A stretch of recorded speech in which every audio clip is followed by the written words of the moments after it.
The massive doors of Galactic Council Station Harmony slid open with a soft hiss. Jake Miller stepped through, his boots clicking against the polished metal floor. Behind him walked Rex, a large German shepherd with alert brown eyes and black and tan fur. The dog's collar jingled softly as he moved, staying close to Jake's left side. Jake looked around the enormous space station. The ceiling stretched high above them, filled with floating platforms and alien creatures he had only seen in briefing videos. Strange smells filled the air, some sweet, some sharp, all unfamiliar. Rex's nose twitched as he took in the new scents, but he remained calm and focused on Jake. "Welcome to Harmony Station," said Commander Lisa Hayes, walking up to greet them. She wore the standard blue uniform of Earth's diplomatic corps. "Ready for your first galactic trade meeting?" Jake nodded and adjusted his tie. "As ready as we, can be. Rex and I have been preparing for months." Lisa glanced down at the dog. "Are you sure bringing him was a good idea? The aliens might find it strange." "Rex goes where I go," Jake said firmly. "Besides, the council approved it. They said humans could bring cultural representatives." They walked through the station's main corridor. Alien beings of all shapes and sizes moved around them. Some looked like giant insects with multiple arms and shimmering wings.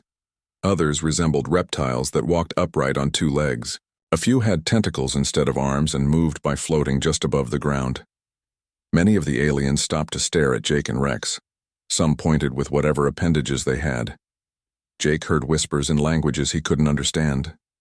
But the universal translators in his ears turned them into English. "Look, the human brought a beast," said one voice. "How primitive," said another. "They cannot even travel without their animals." Rex's ears perked up at the attention, but he continued walking beside Jake without breaking stride. His training had prepared him for crowds and strange situations. They entered a large meeting room with a circular table in the center. Seats of different shapes and sizes surrounded it, designed for the various alien species. Jake took his place at the section marked for Earth. Rex settled down beside his chair, lying down but staying alert. The first alien to speak was Ambassador Zethkar, a tall reptilian creature with green scales and bright yellow eyes. His voice was deep and rough like gravel in a cement mixer. "So, human Jake Miller," Zethkar said, "you bring this creature to our important meeting. Tell us, what purpose does it serve?" Jake straightened in his chair. "This is Rex, my partner. On Earth, humans and dogs have worked together for thousands of years. He helps me in my duties and partner." Zethkar's mouth opened in what might have been a laugh, showing rows of sharp teeth. "This small beast is your partner? How can something so inferior help you?" Counselor Melthera, an insect-like being with 4 arms and large compound eyes, clicked her mandibles together. "On my world, we eliminated such useless creatures long ago. They served no purpose for the hive. Why do humans keep them?" Jake felt his jaw tighten, but he kept his voice steady. "Dogs aren't useless. They're loyal, intelligent, and brave. Rex would protect me with his life." Several aliens made sounds that the translator interpreted as laughter. Zethkar leaned forward in his chair. "Protect you? This small animal? What could it possibly do against real threats?" The reptilian alien shook his large head. "Perhaps humans are not as advanced as they claim if they need such primitive support." Rex lifted his head slightly at the harsh tone, his eyes moving from Jake to the aliens and back. Jake reached down and gently touched the dog's head, a signal that everything was okay. Rex relaxed but remained watchful. "Let me tell you about partnership," Jake said. "When my ancestors lived in caves, dogs helped them hunt and protected their families. When humans built farms, dogs guarded their animals and crops. When we went to war, dogs carried messages and found wounded soldiers. They've been with us through every step of our journey to the stars." Melthera's compound eyes glittered. "So you admit dependence on lesser beings. This proves our point. Advanced species should not need such crutches." "It's not dependence," Jake replied. "It's cooperation. Humans and dogs made each other stronger. We gave them food and shelter. They gave us loyalty and protection. Together we were better than either could be alone. A new voice spoke up. Tribunal Prime Kexthul, the senior council member, had been quiet until now. The ancient being looked like a combination of plant and animal, with bark-like skin and leaves growing from his shoulders. Interesting. Philosophy. Human. But philosophy does not make trade deals. Can you prove this creature's worth? Jake looked down at Rex, who was watching the conversation with intelligent eyes. Rex, sit. The dog immediately sat up straight, his attention focused on Jake. Stay, Jake said, then walked to the other side of the room. Rex remained perfectly, still, his eyes following Jake but his body not moving an inch. Rex, come. The dog stood and walked directly to Jake, sitting down beside him again. Several aliens made dismissive sounds. Zethkar waved a clawed hand. Simple tricks. Any animal can be trained to follow basic commands. This proves nothing except that you have taught it to obey. Watch his eyes, Jake said quietly. Really look at him. Rex was indeed watching everything around him. His head turned slightly as each alien spoke. When Zethkar raised his voice, Rex's posture shifted almost imperceptibly, moving just a fraction closer to Jake. When Melthera clicked her mandibles aggressively, Rex's ears moved forward, alert and ready. He's not just obeying commands, Jake explained. He's thinking. He's watching all of you, evaluating threats, ready to act if needed. He understands this is an important meeting, and he's here to help me succeed. The room fell quiet for a moment. Then Zethkar let out another harsh laugh. You see intelligence where there is only instinct. You see partnership where there is only training. This meeting grows more amusing by the moment. Jake sat back down, and Rex immediately settled beside him again. The dog's presence was steady and calming, just as it had been during every difficult moment in Jake's career. Perhaps, Jake said, you'll understand better as we get to know each other. He had no idea how prophetic those words would prove to be. The dining hall on Harmony Station was unlike anything Jake had ever seen. Tables of different heights and shapes filled the space, each designed for different alien species. Strange foods floated in glowing containers while others bubbled in, heated pools. The air smelled of spices Jake couldn't identify. Jake sat at the human table with Commander Lisa Hayes and Dr. Emma Clark, a scientist who studied alien life forms. Rex lay quietly beside Jake's chair, occasionally lifting his head to watch the room but never begging for food or causing trouble. At the reptilian table nearby, Ambassador Zethkar was telling a loud story to his fellow delegates. His voice carried across the room. On Vorthan Prime, we faced the great cave bears, Zethkar said, his yellow eyes gleaming. Massive beasts with claws like swords and teeth like daggers. Did we try to make friends with them? Did we train them like pets? He let out his harsh laugh. No, we hunted every last one. We proved who the real masters were. Other reptilians at his table made approving hissing sounds. One of them, Sub-Commander Yathara, spoke up. As it should be, the strong survive, the weak serve or die. This is the natural order. Across the room, Counselor Melthara was sharing her own story with the insect delegates. Her mandibles clicked rapidly as she spoke. The flying serpents of Chitara were beautiful but useless. They ate our crops and built nests in our cities. The hive mind decided they had no purpose. She paused, her compound eyes reflecting the station's lights. We eliminated them all in one season. Every egg, every nest, every serpent. Now our world is perfect and ordered. The other insects buzzed their approval. One of them, a smaller creature with silver wings, added his own comment. Efficiency demands the removal of inefficient elements. Your hive chose wisely, Jake felt, his stomach tighten as he listened to these stories. He looked down at Rex, who was watching the room with calm intelligence. The dog's presence was comforting, like having a trusted friend in a room full of strangers.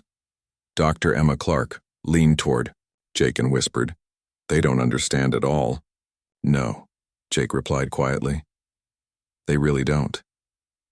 Captain Roy Adams, the station's security chief, approached their table. He was a tall man with gray hair and kind eyes. How are you holding up? Roy asked, pulling up a chair. I heard the afternoon. Meeting got a bit heated. They think Rex is just a trained animal, Jake said. They can't see the real relationship we have. Roy looked down at Rex, who turned his head to acknowledge the new person but didn't move from his position. I've worked with K9 units for 20 years. I know what you mean. Suddenly, Tribunal Prime Kexthul's ancient voice filled the room. The plant-like being stood at the center table, commanding everyone's attention. Let us share the wisdom of our worlds, Kexthul announced. Each species will tell how they achieved dominance on their home planet. One by one, the alien delegates told their stories. The floating jellyfish-like ethereals spoke of poisoning the oceans to kill competing species. The rock-skinned geodes described crushing smaller creatures under their weight, until only they remained. The bird-like Aryan talked about destroying the nests of ground-dwelling animals from the sky. Every story was the same. Conquest, domination, elimination of anything that might compete or simply existed without serving a purpose. Finally, all eyes turned to Jake. The room fell silent. Human Jake Miller, Zethkar called out, his voice mocking. Tell us how your species achieved mastery over Earth. What great conquest did you accomplish? Jake stood slowly, feeling the weight of every alien gaze upon him. Rex immediately came to attention, sitting up straight beside him. We didn't conquer Earth, Jake said clearly. We partnered with it. Confused murmurs filled the room. Melthera's mandibles clicked rapidly. Partnered? With a planet? This makes no sense. Jake nodded toward Rex. 30,000 years ago, humans were weak. We had no claws, no fangs, no armor. Wolves were strong hunters with sharp teeth and excellent noses. Instead of fighting each other, we found a better way. He reached down and gently touched Rex's head. The dog looked up at him with complete trust. Some wolves came to our fires for warmth and food scraps. Some humans saw potential partners instead of threats. Over thousands of years, we changed together. Wolves became dogs. Humans became better hunters and protectors. We made each other stronger. Weakness, Zethkar hissed. You could not survive alone. Neither could they, Jake replied.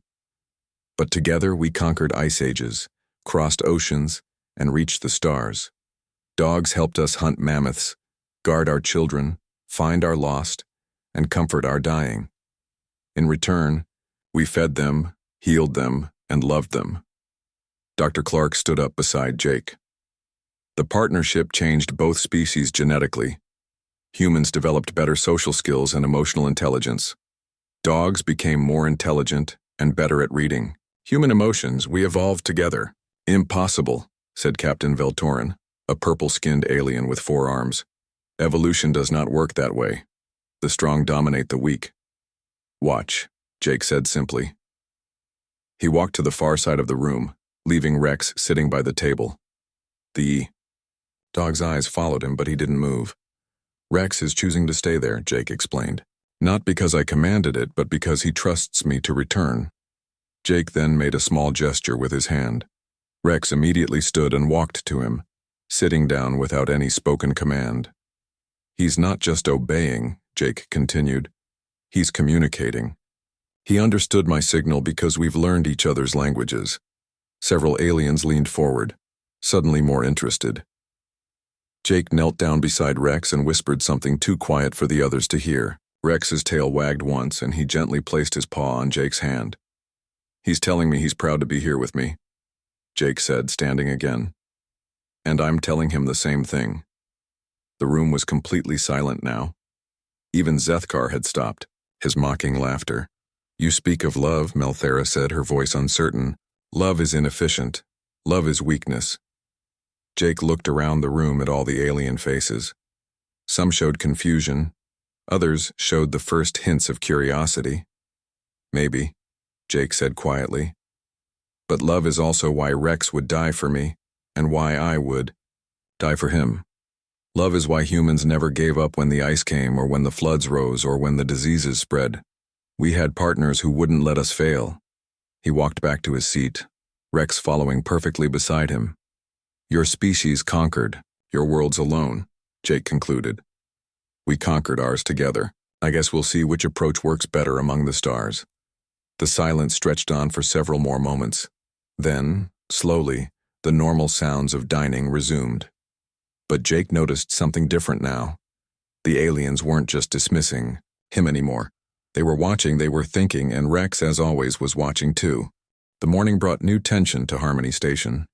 Jake sat in the main conference room watching as alien delegates whispered among themselves. Rex lay beside his chair, but the dog seemed more alert than usual. His ears moved constantly, picking up sounds Jake couldn't hear. Commander Lisa Hayes leaned over to Jake. The overnight reports aren't good. Several species are questioning whether humans deserve full membership in the Galactic Council. Because of Rex? Jake asked. Because of what Rex represents, Lisa replied. They think dependence on animals shows weakness. Tribunal Prime Kexthul called the meeting to order. His bark-like face showed no emotion as he spoke. The council has reached an impasse.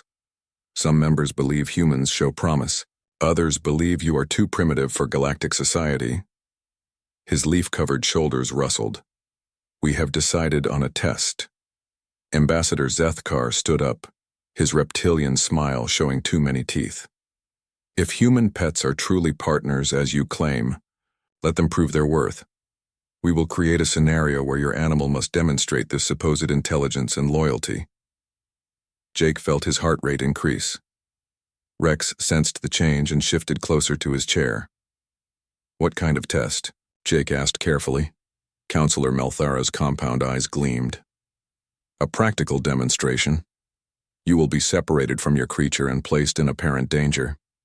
If it truly cares for your welfare as you claim, it will find you and assist you. This is not a request, Zethkar added.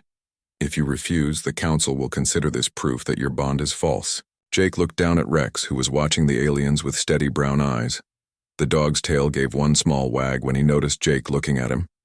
Fine, Jake said, but I want human witnesses present. Agreed, Kexthul said.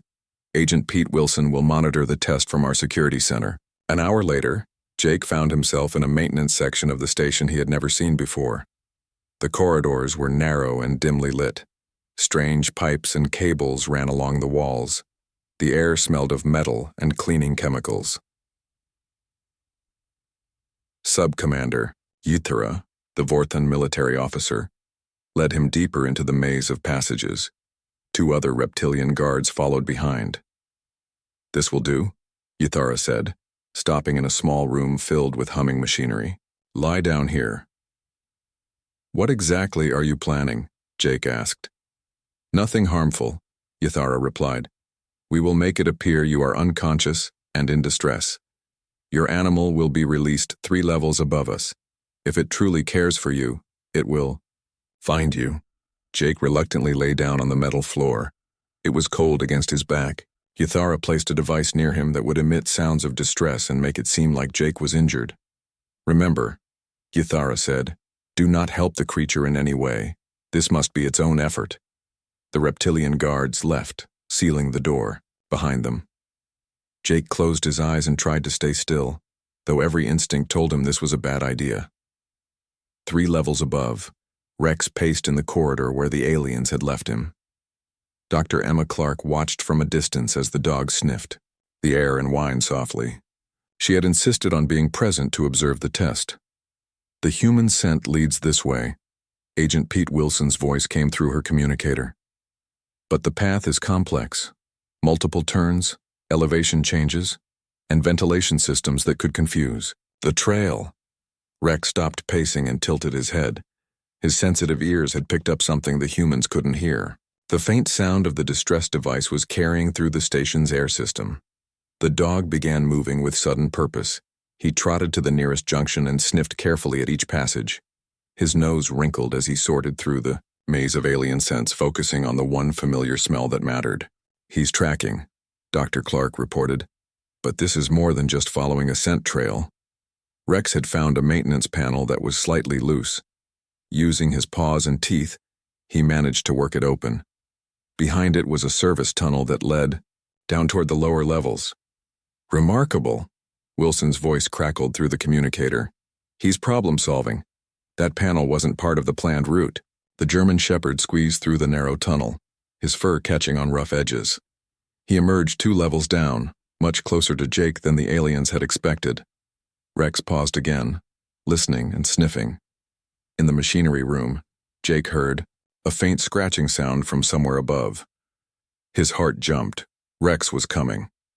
The dog had found a ventilation grate that led into the room's air system. It was too small for a human, but Rex managed to squeeze partway inside. When that didn't work, he backed out and tried a different approach. Rex began systematically checking every door and panel in the corridor. Most were locked or too heavy for him to open. But his persistence paid off when he found an emergency access hatch that hadn't been properly secured. The animal has bypassed 3 security barriers. Ythara's voice came through Wilson's communicator. This was not anticipated. Rex dropped down through the access hatch into the level where Jake was hidden. Now the dog could clearly smell his human scent, but there were still several sealed doors between them. The German shepherd began scratching at the first door, whining with urgency. When that didn't work, he noticed a service button on the wall nearby. Rex had seen Jake press similar buttons before. Standing on his hind legs, the dog managed to activate it with his front paws. The door slid open. Impossible. Zethkar's voice hissed through the communication system. It operated station equipment. Rex raced through the open door and immediately found the next barrier. This time he noticed that the door had a manual release handle designed for emergency use. The dog jumped up repeatedly until he managed to catch the handle with his teeth and pull it down. Another door opened. In the monitoring room, the aliens watched in growing amazement as Rex methodically solved each obstacle between him and Jake. The dog showed no panic, no random searching. Every action was purposeful and intelligent. Finally, Rex reached the room where Jake lay motionless. The dog's behavior changed immediately. He sniffed Jake carefully, then began gently nudging him with his nose. When Jake didn't respond, Rex's whining became more urgent. The German shepherd positioned himself between Jake and the room's entrance, his posture alert and protective. His ears moved constantly, monitoring for any approaching threats. Despite his obvious distress about Jake's condition, Rex remained focused and ready to defend his human.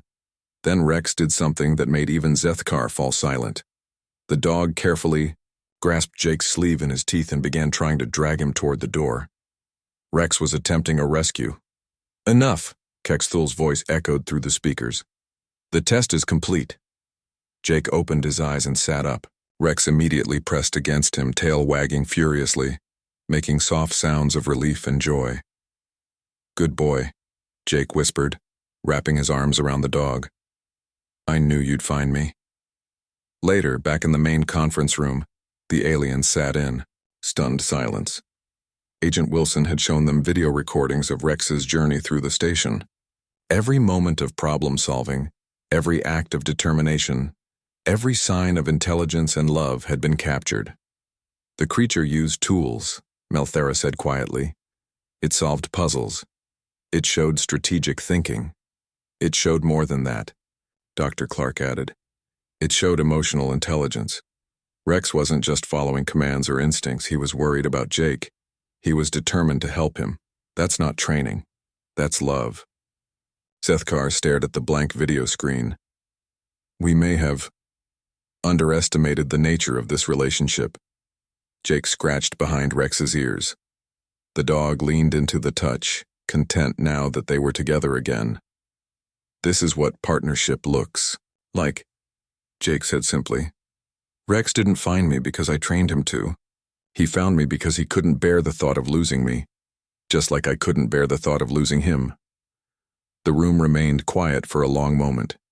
Finally, Tribunal Prime Kexthul spoke. "Perhaps," the ancient being said slowly, "we have more to learn about human civilization than we initially believed." But Jake could see in Zethkar's yellow eyes that not all the aliens were convinced. Some still saw Rex's loyalty as weakness rather than strength. The real test, Jake realized, was still to come. The next morning brought bad news. Jake sat in the conference room watching as Tribunal Prime Kexthul read from an official document. His bark-like face looked grim as he spoke. The Galactic Council has voted. By a margin of 7-5, humanity's application for full membership has been denied. Jake felt his stomach drop. Commander Lisa Hayes gripped her chair so hard her knuckles turned white. Rex, lying beside Jake's feet, sensed the tension and lifted his head. Ambassador Zethkar stood, up, his reptilian smile showing satisfaction. The Council has determined that a species dependent on lower life forms cannot be trusted with full galactic responsibilities. Despite yesterday's demonstration, Dr. Emma Clark asked, her voice tight with anger. Yesterday proved our point.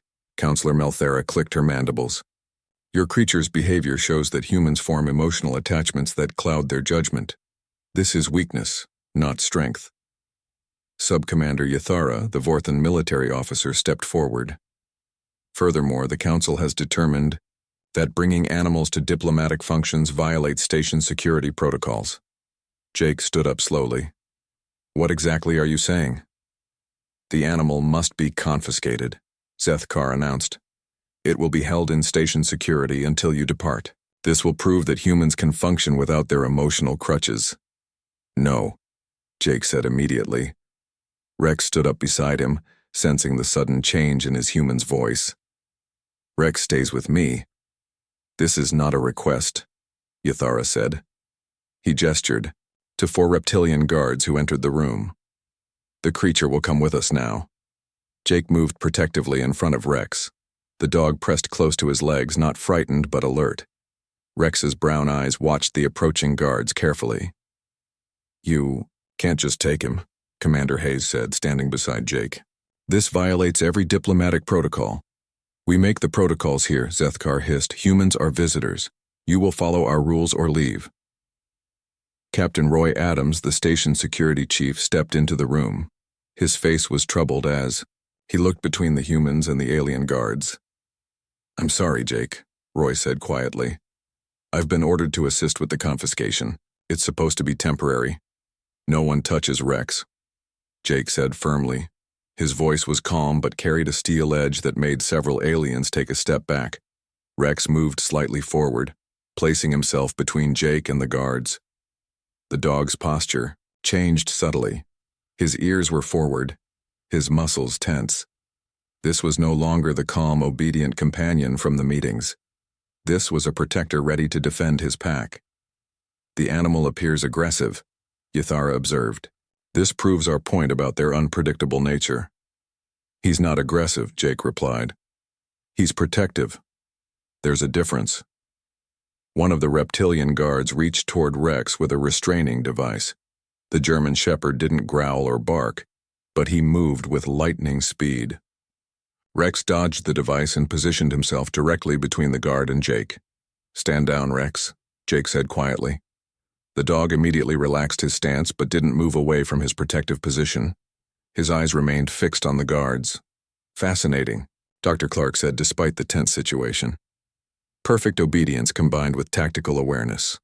He's following Jake's command while still maintaining a defensive posture. Enough games, Zethkar snarled. Guards, take the creature by force, if necessary. That was when everything changed. The moment the guards moved toward Rex with obvious hostile intent, alarms began sounding throughout the station. Not security alarms.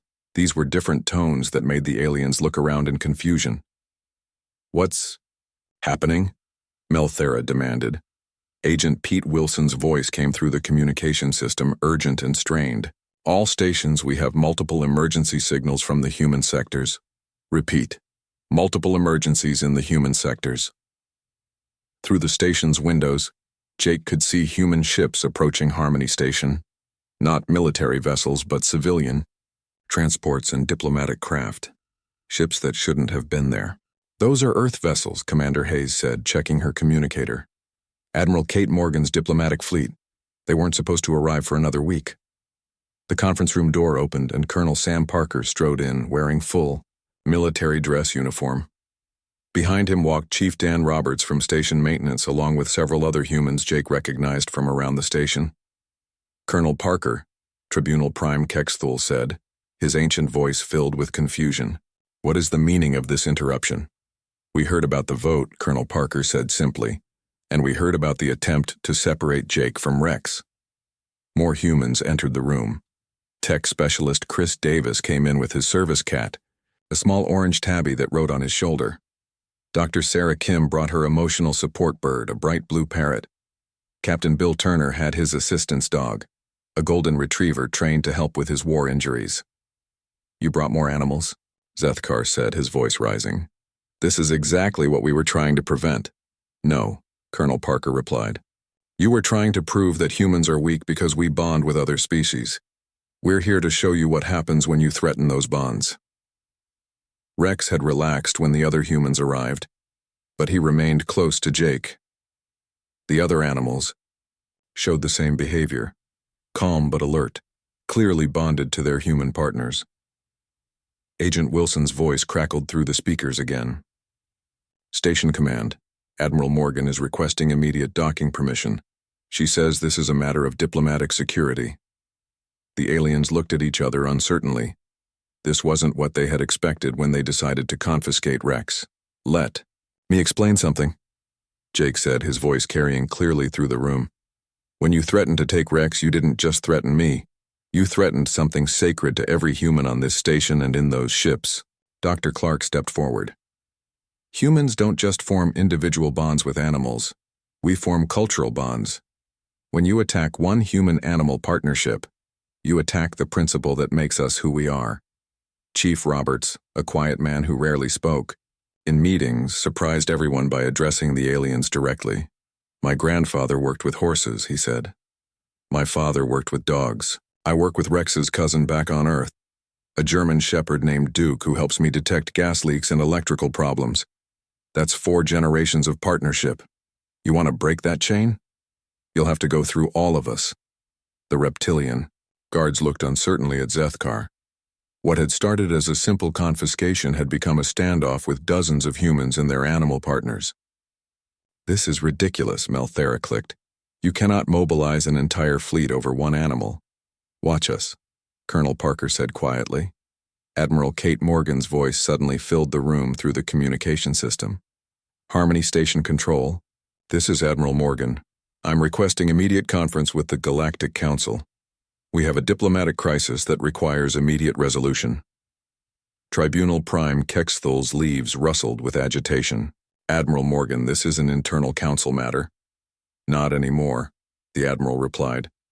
When you threaten to separate a human from their bonded partner, it becomes a matter of species dignity. We cannot allow this precedent to stand. Jake looked around the room. Humans stood with their animal companions, all of them united in quiet determination. The aliens, who had seemed so confident an hour ago, now looked uncertain and divided. You wanted to test our bonds, Jake said to Zethkar. Congratulations. Now you get to see what happens when an entire species stands together to protect what we love. Rex looked up at Jake and gave a small wag of his tail. In that simple gesture was everything the aliens still didn't understand. Loyalty, love, and the unbreakable strength that comes from true partnership. The real test was just beginning. Admiral Kate Morgan entered the conference room with the confidence of someone who had commanded starships for 20 years. She was a tall woman with gray hair and sharp blue eyes that missed nothing. Behind her walked Captain Tom Bradley with his border collie named Scout, and Dr. Lisa Grant with her therapy horse, a small pony named Hope, who wore special boots for station walking. Admiral, Tribunal Prime Kexthul said, his bark-like voice strained. This escalation is unnecessary.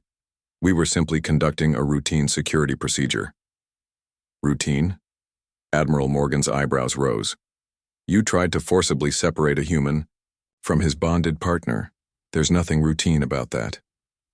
Ambassador Zethkar stepped forward, his reptilian features twisted with anger. This is exactly why humans don't belong in the Galactic Council. You're too emotional, too attached to these beasts. Beasts? Captain Bradley asked quietly. Scout, his border collie, sat perfectly beside him, but watched every alien in the room with intelligent eyes. This beast saved my life when my ship crashed on Kepler 442b. She found me in the wreckage and kept me warm for 3 days until rescue arrived. Dr. Grant gently patted Hope's neck. The small horse stood calmly, despite being surrounded by strange aliens and unfamiliar smells. This beast helps traumatized veterans learn to trust again. She's healed more minds than all our medicines combined. Suddenly, warning sirens began blaring throughout the station. Not the earlier alerts, but genuine emergency signals that made everyone look up in alarm. "Station control to all sections," came an urgent voice over the speakers. "We have catastrophic system. Failures in sectors 7 through 12. Life support is failing. Repeat, life support is failing." The lights in the conference room flickered. A rumbling sound echoed through the station's walls. "What's happening?" Counselor Melthera demanded, her compound eyes reflecting the flashing. Emergency lights. Agent Pete Wilson burst into the room, his face pale with worry. "Major system breakdown. The main computer says it's a cascade failure in the environmental controls. Air recycling, water purification, artificial gravity, everything's shutting down." "How long do we have?" Admiral Morgan asked crisply. 6 hours before the affected sectors become uninhabitable. Maybe less. Tribunal Prime Kexthel's leaves rustled with agitation. "Evacuate those sectors immediately." "We can't," Wilson replied. "The backup power failed first. Emergency doors are sealed. We have people trapped in there, including a delegation of ethereal ambassadors and about 50 station workers. Use the emergency override codes," Sub-Commander Yathara suggested. "The override systems are in the affected areas. Someone would have to get through damaged corridors with failing life support to reach the manual controls." Jake looked down at Rex, who had been listening to everything with those alert brown eyes. The dog sensed the urgency in the voices around him. "What kind of damage are we talking about?" Jake asked. "Debris from the cascade failure. Blocked passages. Some corridors are too narrow for normal rescue equipment." Wilson checked his tablet. "The engineering teams say it would take hours to clear safe paths, and we don't have hours." Dr. Emma Clark spoke up. "What about gas leaks? Toxic fumes from the damaged systems?" "Definitely a possibility. The sensors in those areas went offline. First." Jake knelt down beside Rex and looked into the dog's eyes. "What do you think, boy? Want to help some people?" Rex's tail wagged once, and he stood up, ready for action. "Wait," Zethkar hissed. "You cannot seriously be suggesting that your pet could succeed where proper equipment fails." "Not just Rex," Admiral Morgan said, understanding immediately. "All of them." Captain Bradley was already moving toward the door with Scout. "Border collies are bred for tight spaces and problem-solving. Scout can get through passages that would stop a human." Dr. Grant checked Hope's emergency gear. "Ponies are incredibly strong and sure-footed. Hope can carry supplies and provide stability in unstable areas." Chief Dan Roberts stepped forward. "I've got Duke coming up from the cargo bay. German shepherds are trained for search and rescue." "This is madness," Melthera clicked her mandibles. Rapidly. "You want to send animals into a disaster zone?" "Not just animals," Jake corrected. "Partners." Tech specialist Chris Davis held up his tablet, showing the station schematics. "Look at these passages. They're designed for maintenance, not rescue. Some are barely 2 feet high. Most of our equipment won't fit. But a border collie will," Captain Bradley said. Scout looked up at him, ready to go. "And a cat," Chris added, his orange tabby purring from his shoulder. Admiral Morgan took command. "Wilson, get us real-time communications with all the animal teams. Clark, I need you monitoring their life signs. Roberts, coordinate with station engineering."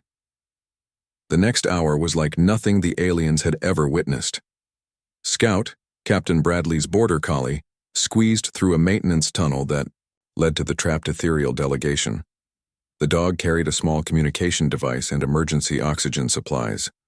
When he reached the sealed chamber, Scout scratched at the door until the ethereals understood and opened it. Rex and Jake worked together to navigate a corridor filled with debris and toxic gas. Rex's sensitive nose detected safe paths through the fumes while Jake operated manual controls that Rex couldn't reach.